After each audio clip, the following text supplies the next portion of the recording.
የኢትዮ ኤርትራ ጦርነት ከወንድማማችነት ወደ ጦርነት ከጦርነት ወደ ዛሬ ሁለቱ ሀገራት አንድ ህዝብ አንድ ታሪክ ነገር ግን በትንሽ የድንበር መሬት ምክንያት በ10 ሺዎች የሚቆጠሩ ሰዎች ህይወታቸውን አጡ።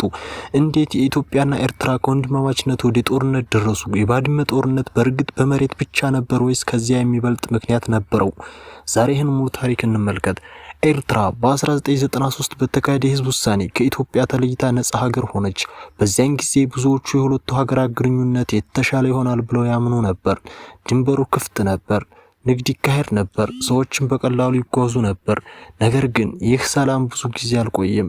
የድንበር መስመሮች በትክክል አልተከለከሉም ነበር።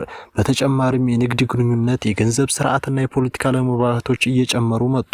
በግንቦት 1998 በባድመ አካባቢ የተፈጠረ ግጭት በፍጥነት ወደ ሙሉ ጦርነት ተቀየረ።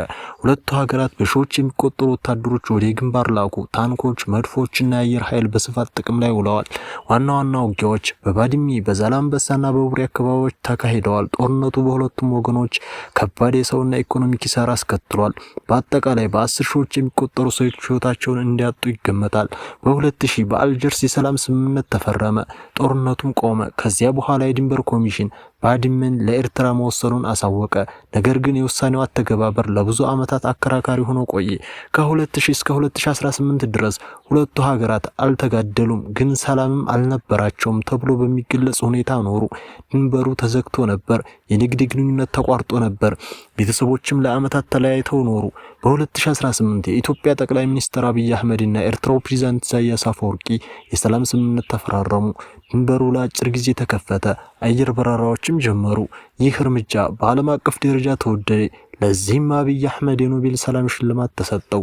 ነገር ግን ከ2020 ጀምሮ በትግራይ የተካሄደው ጦርነት የሁለቱን ሀገራት ግንኙነት እንደገና ወደ አዲስ ሁኔታ አስገባ። ከዚያ በኋላ ግንኙነታቸው እንደገና መወዛወዝ ጀመረ። እስከ 2026 ድረስ ሁለቱ ሀገራት በይፋ ጦርነት ውስጥ ባይኖሩም ግንኙነታቸው ደካማና ውጥረት ያለበት መሆኑ የተለያዩ የዓለም አቀፍ ተቋማት ገልጸዋል። በድንበር አካባቢ ውጥረት እንዳለና እንደገና ግጭት እንዳይከሰት ስጋት መኖሩ ተዘግቧል። ታሪኩ የሚያስተምረን አንድ ትልቅ ትምህርት አለ። ጦርነት አሸናፊ የለውም። በመጨረሻ የሚከፈለው ዋጋ የተራው ህዝብ ነው። ይህ ታሪክ እርስዎ እንዴት ያዩታል? አስተያየቷን በኮሜንት ያጋሩ።